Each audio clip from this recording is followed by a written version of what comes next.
Welcome back, guys. So I'm gonna put it out there. Just want to say it bluntly. We're all mentally nuts sometimes, right?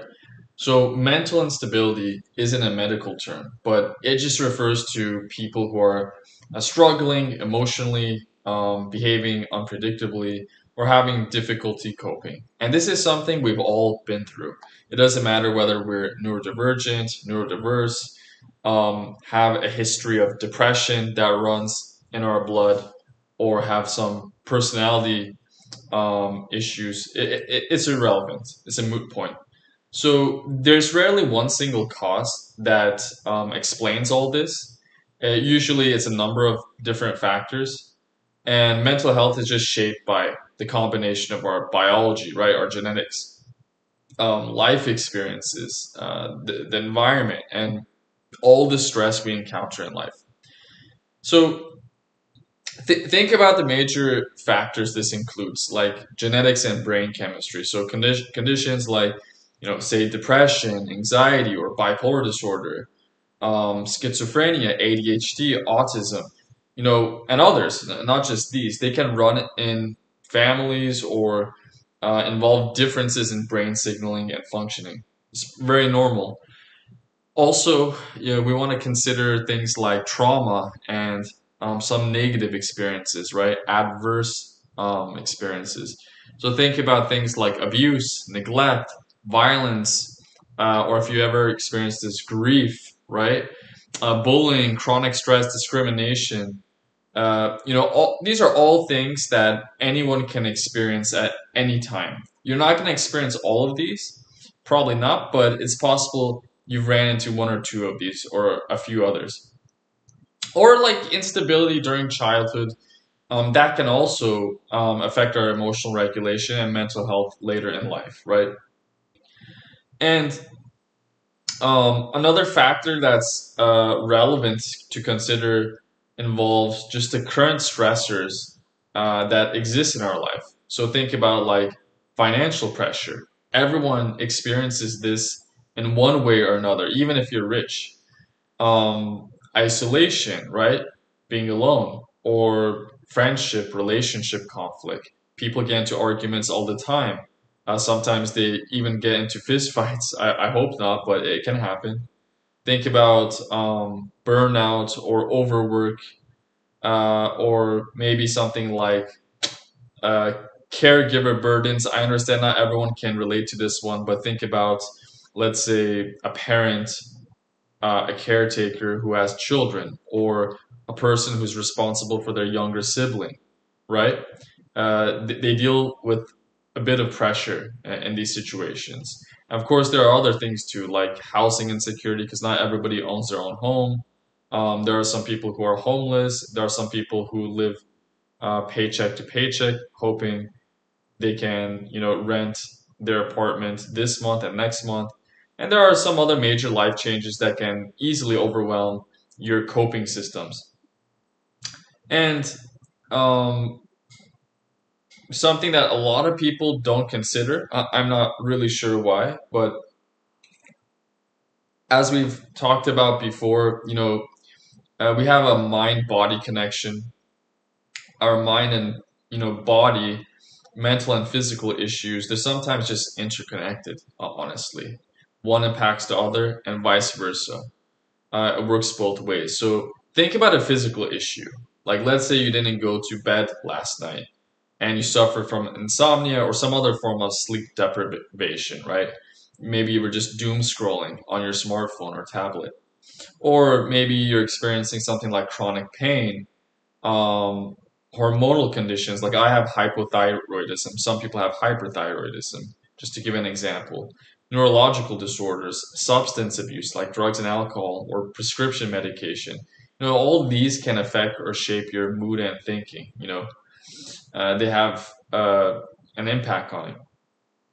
And there's, of course, social and cultural factors as well. Think about your upbringing and what that's like. So, what's loneliness like to you, or lack of support from people in your community, or things like stigma, right?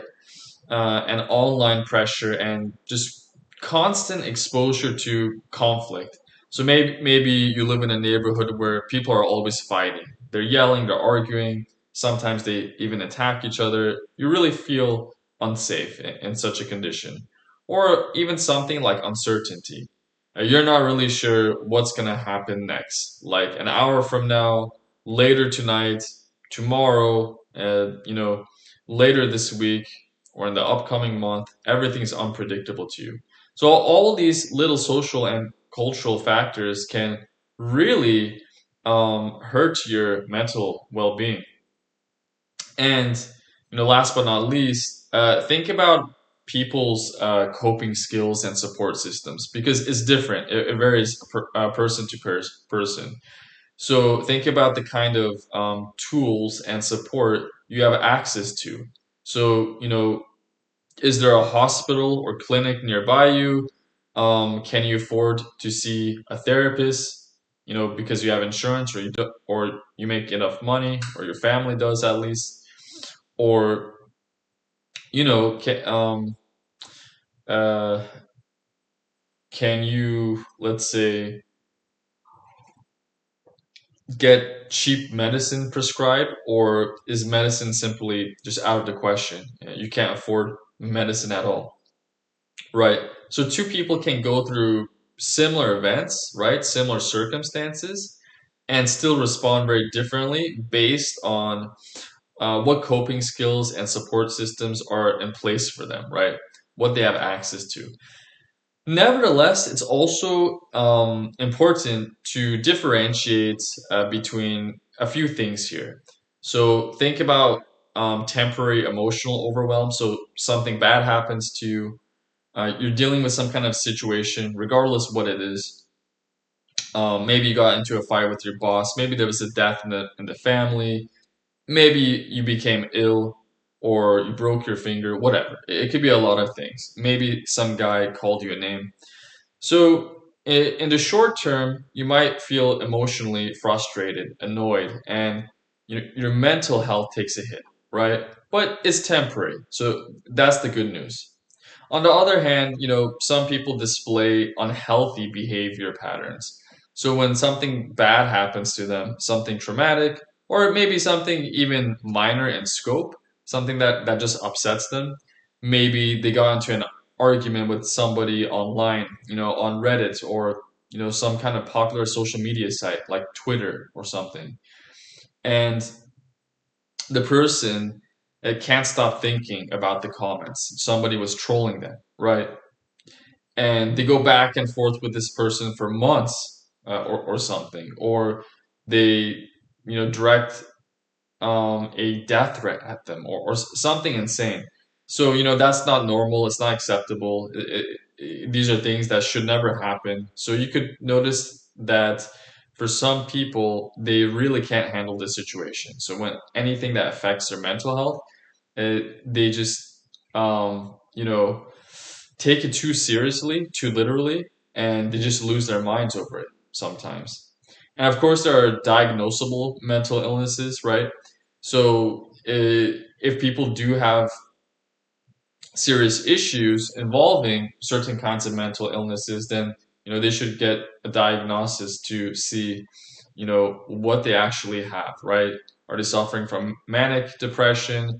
Do they have schizophrenia, bipolar disorder? What's going on there? And this is an interesting point I want to leave you guys with.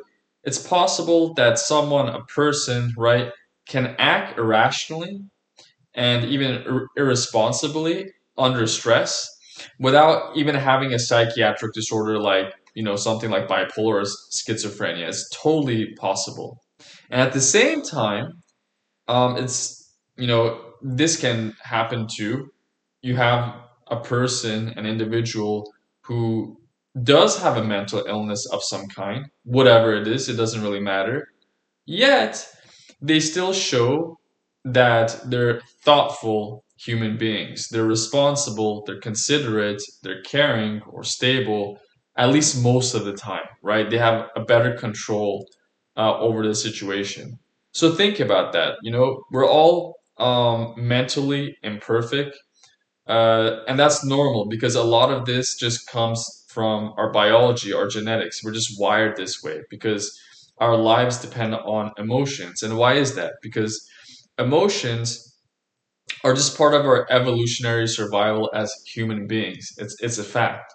So when you're making decisions, you think about what's good, what's bad, what's right, what's wrong, and you think about issues like trust, betrayal, and you know what you can do to improve in life. Think about like survival of the fittest, right? You think about your needs like food, shelter, love, warmth, all that stuff. So, our emotions are just indicators that let us know when something is going right and when something is going wrong. But sometimes, and in a lot of cases, actually, we just misinterpret our emotions and feelings, right? We don't really know how to handle them well sometimes. Some of us do, but that's just something to keep in mind. And yeah, while a great deal of it is just something we're genetically wired, right? With, but a lot of it can also be something that's cultural or coming from the environment or something that can just be learned or attained. Maybe because of our, our upbringing, right? Think about your parents. How did they raise you? Think about their culture, their values, their beliefs. And think about the people around you, your communities. So all these little things, they add up and they shape who you are mentally, right? And when you think about the mental, we're talking about your emotions here too, which is pretty much the same thing. Okay, so yeah, I'll leave you there, and I'll see you in the next one.